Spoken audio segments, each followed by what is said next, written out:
bonjour à tous. Alors, je vais commencer par m'excuser parce que je vais aborder un sujet un peu métaphysique à 9h du matin, sachant que j'étais peut-être au transborder hier, donc je vous prie de m'excuser par avance. Donc le sujet que je vais aborder aujourd'hui, c'est « Tu n'es pas ton code ».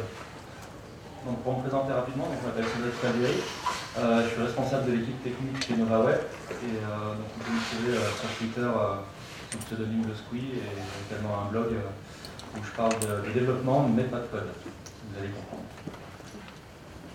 Petit sondage rapidement, qui a regardé Mr. Robot cet été? D'accord.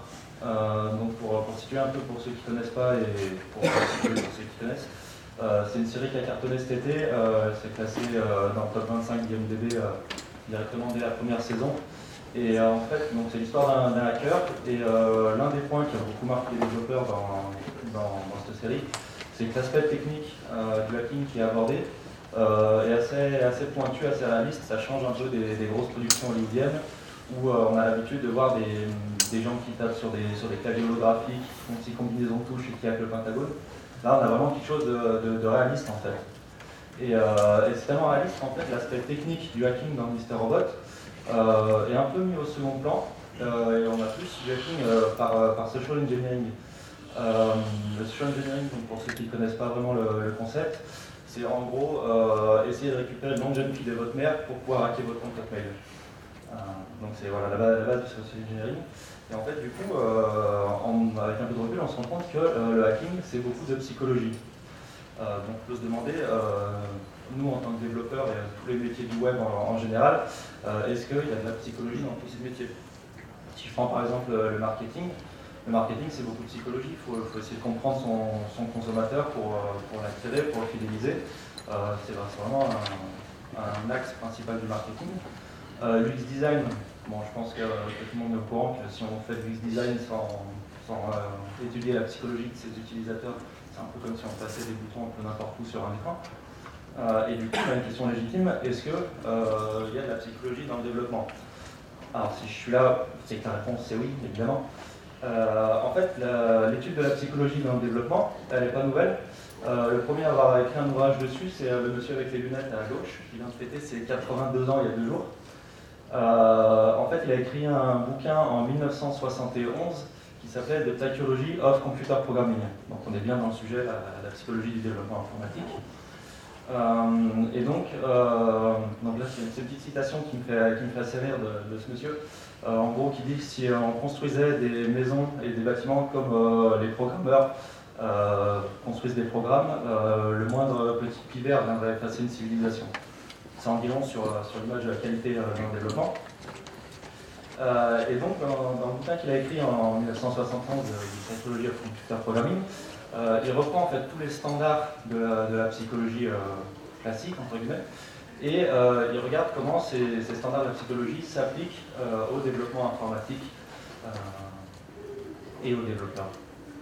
Donc il y a plusieurs sujets qui sont abordés. Celui dont je vais vous parler aujourd'hui, c'est la dissonance cognitive. En fait, la dissonance cognitive, c'est un thème majeur en psychologie sociale et comportementale. C'est en fait, ça se définit comme un état d'instabilité quand il y a une différence entre les croyances d'une personne et ses actes. En fait, notre cerveau n'aime pas avoir une différence entre ce qu'on pense et ce qu'on fait. Et du coup, on compense soit en modifiant ses actes, soit en modifiant ses croyances. C'est-à-dire que le fait de faire quelque chose va faire que votre cerveau suit ce que vous faites. L'un des exemples les plus connus en fait, de cette dissonance cognitive, c'est ce qu'on appelle le Ben Franklin Effect, de la citation de Benjamin Franklin qui disait celui qui vous a rendu service sera plus enclin à vous rendre un nouveau service que celui à qui vous avez fait une faveur. En gros, quand on rend service à quelqu'un, dans notre tête, la psychologie dit qu'en fait, on va suivre nos actes en pensant que du coup, si on a rendu service à quelqu'un, c'est quelqu'un qui est digne qu'on lui rende service, et du coup, on sera plus enclin à lui rendre service à nouveau. Donc voilà, donc, si vous voulez que les gens vous rendent service, demandez-leur de vous rendre service. C'est un peu le fond de la pensée plutôt que de leur rendre service. Il y a d'autres exemples de la dissonance cognitive, notamment la notion de, quand on dit souvent souriez, vous serez heureux, c'est vrai, ça a été montré par des expériences, en forçant les gens à sourire, ils deviennent généralement plus heureux. Et donc la question qu'on peut se poser, c'est le code dans tout ça. En fait, Léon Festinger, qui est le spécialiste en fait, de la dissonance cognitive, a montré que ça se ressentait beaucoup dans les écrits. En fait, quand on écrit quelque chose, on met beaucoup de soi-même dans ce qu'on écrit. Et du coup, nous qui écrivons du code toute la journée, finalement, on met beaucoup de notre personnalité dans le code. En fait, il y a une expression qui est très symptomatique de cette dissonance cognitive, c'est l'expression « mon code ». En fait, on a vraiment une mise de la personne dans le code. Vous pourrez regarder, c'est une petite observation que j'ai faite, alors c'est pas une loi, mais c'est un cas assez général.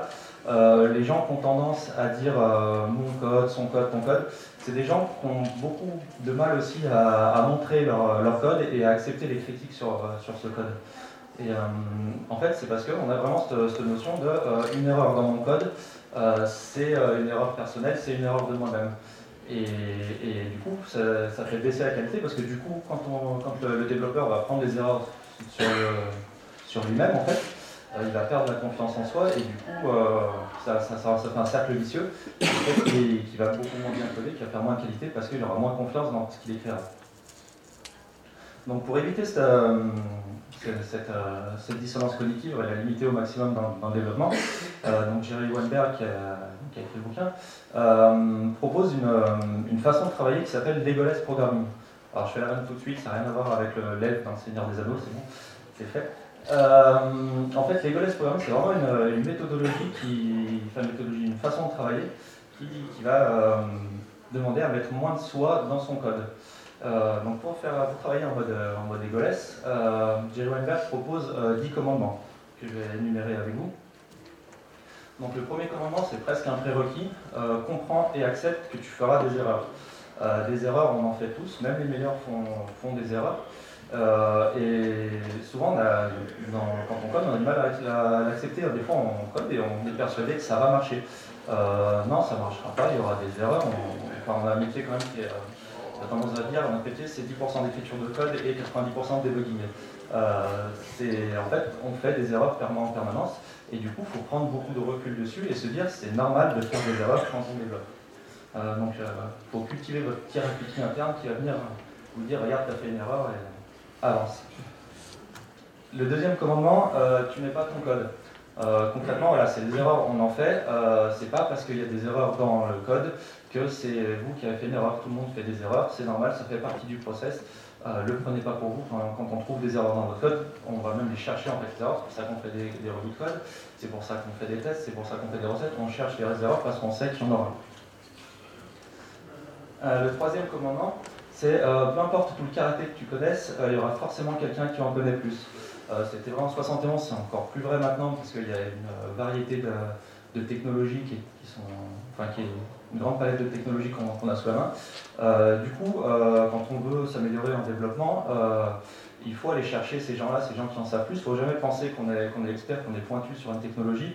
Il y aura toujours quelqu'un qui en sait plus. Et d'ailleurs, souvent, c'est les juniors qui en savent plus parce qu'ils sont passionnés. Et donc voilà, il ne faut pas aller chercher la connaissance avec la seniorité non plus. Le quatrième commandement, alors j'ai pris un peu de largeur sur ce commandement-là. Le commandement initial, c'était ne réécrivez pas votre code sans consultation. Alors ce commandement, il a été écrit en 1971, il y a plus de 45 ans. À l'époque, le code, ça ressemblait à ça. Donc les développeurs qui prenaient une petite carte à poinçonner, ils poinçonnaient cette carte, ils faisaient la queue au mainframe parce qu'ils avaient la chance d'être dans une entreprise où il y avait un mainframe qui savait compiler du code. Et du coup, ils récupéraient l'output de cette compilation et ils comparaient, ils débuggaient et ils recommençaient, machin. Et du coup, ce que conseille Weinberg, c'est après cette phase d'output, d'aller voir d'autres personnes et de dire regarde, j'ai ça comme résultat, qu'est-ce que tu en penses, comment on pourrait améliorer le code. Aujourd'hui, en 2015, on a des outils comme GitHub, comme GitLab, comme Bitbucket, suivant vos préférences. On va pas, c'est pas pensable de faire du code sans faire de la revue. Les outils le permettent ultra facilement. Déployer du code en production, c'est quand même une grosse responsabilité. C'est dommage de mettre ça sur les épaules d'une seule personne en fait.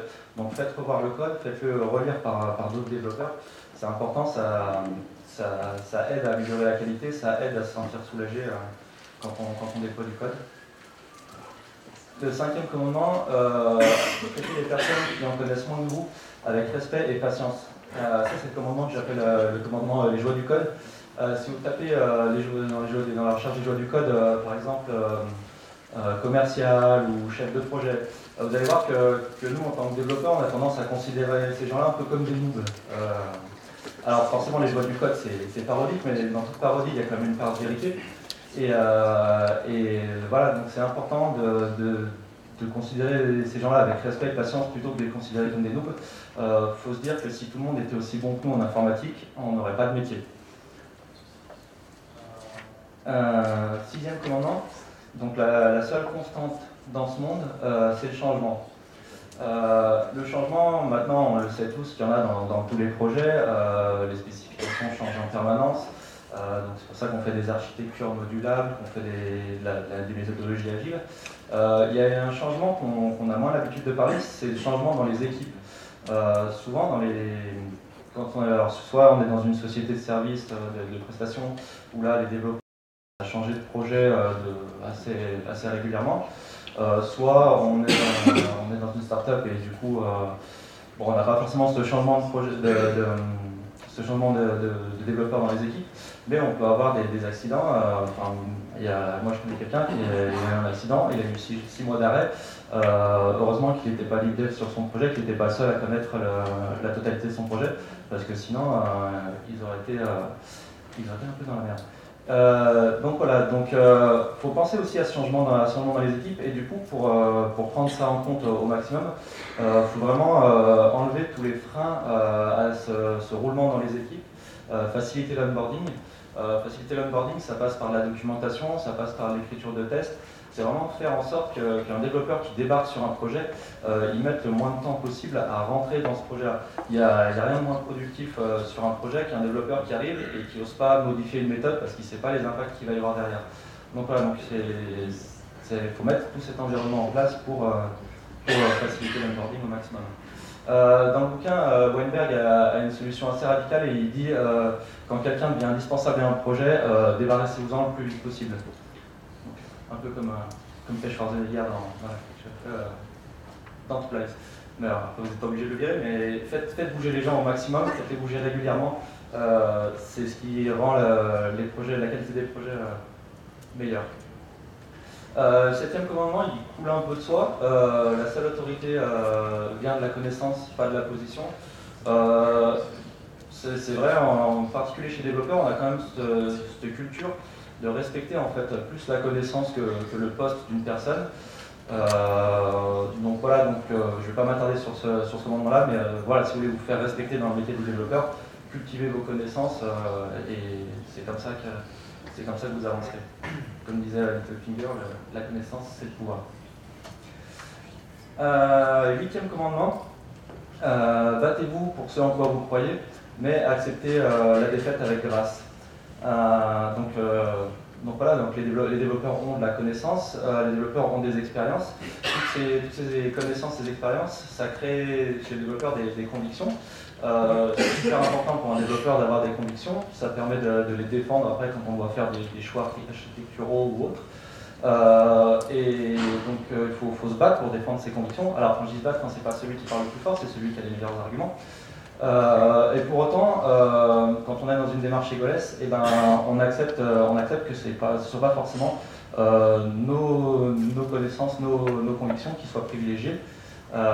Et du coup, par exemple, si moi je suis persuadé que le mieux c'est le microservice et que finalement sur le projet, malgré tous mes arguments, on décide de partir sur du monolithique, il faut aller faire du monolithique sans traîner les pieds.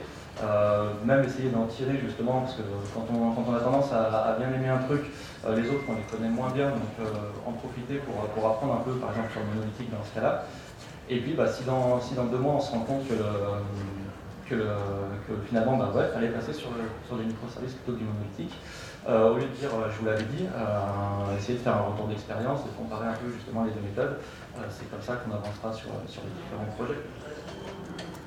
9e commandement, don't be the guy in the room, ne soyez pas le mec dans la pièce là-bas. En 1971, les développeurs, c'était un peu vu comme voilà, des mecs qui sont dans une pièce, on ne sait pas trop, on ne connaît pas trop leur métier, on ne sait pas trop ce qu'ils font. Aujourd'hui, les mentalités ont un peu changé. Maintenant, les développeurs, c'est plutôt des mecs dans un open space avec un casque sur les oreilles, on ne sait pas trop ce qu'ils font non plus. Donc voilà, en fait, en 45 ans, les mentalités sur les développeurs n'ont pas beaucoup évolué. Je suis persuadé, moi, que c'est la responsabilité des développeurs. C'est à nous, en fait, d'aller parler de notre métier dans les conférences comme ici, d'aller discuter avec des gens qui ne font pas notre métier pour leur expliquer notre métier, et nous comprendre le leur. On se rendra compte que voilà, les commerciaux, c'est pas juste des mecs qui touchent 50K pour faire des PowerPoints, que les chefs de projet, c'est pas juste des mecs qui sont là pour nous imposer des deadlines qu'on ne tiendra pas.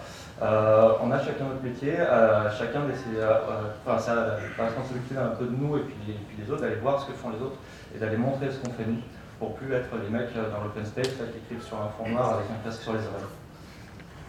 Donc voilà, soyez pas comme Elliot, just a tech.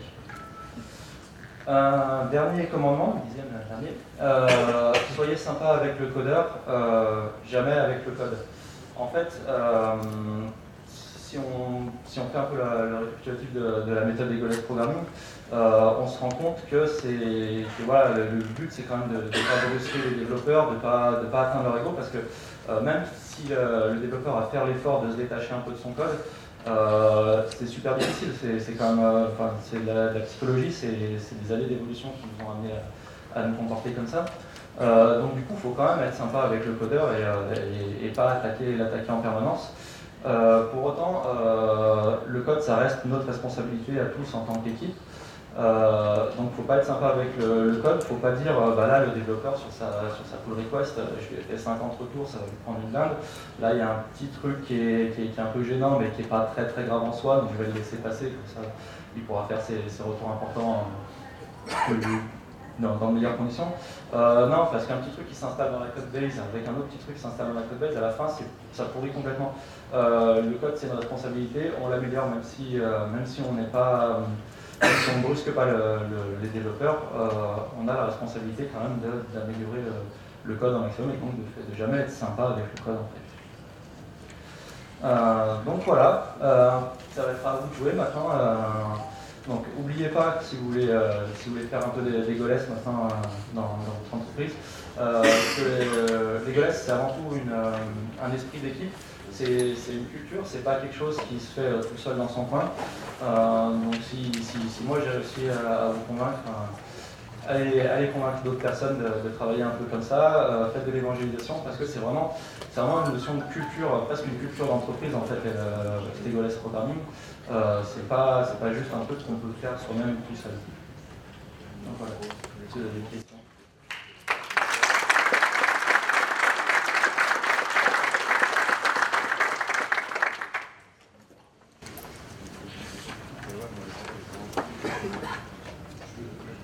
Juste une petite question qui est vraiment innocente. J'ai pas tout à fait compris les bénéfices de la démarche. En fait, le bénéfice, c'est vraiment d'améliorer la qualité. En fait, comment dire, quand un développeur va mettre son ego en fait dans son code, il va avoir tendance à beaucoup moins être ouvert à la critique. Et du coup, le but de cette démarche, c'est vraiment pour qu'il mette moins de sa personne dans son code, du coup d'être plus ouvert à la critique et d'aller dans une démarche d'amélioration du code, plutôt que dans une démarche de je vais cacher un peu ça, je vais pusher directement sur la master, comme ça ne se verra pas trop, il y a personne qui fera la revue. Vraiment dans une démarche d'amélioration du code, de prise en compte de toutes les remarques, dans un but d'avancer en fait.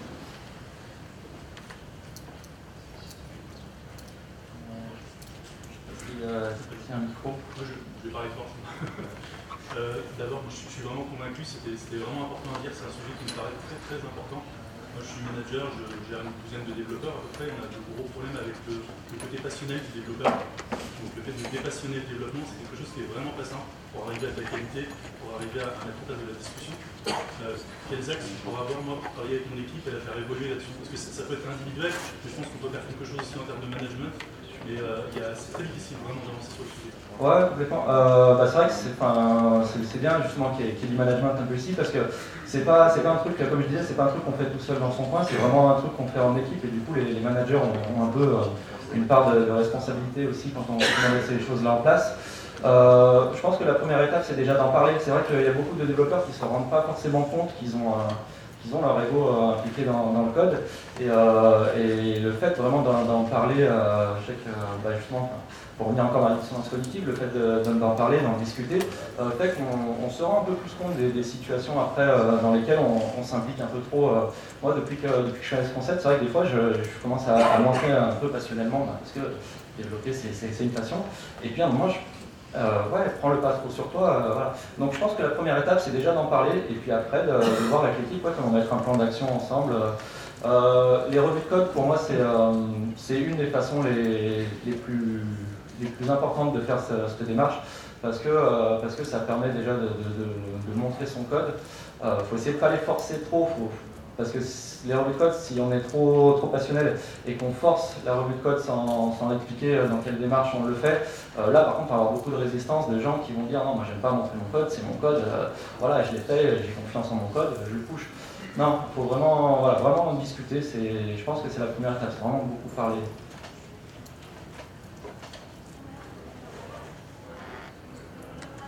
Question, c'est bon?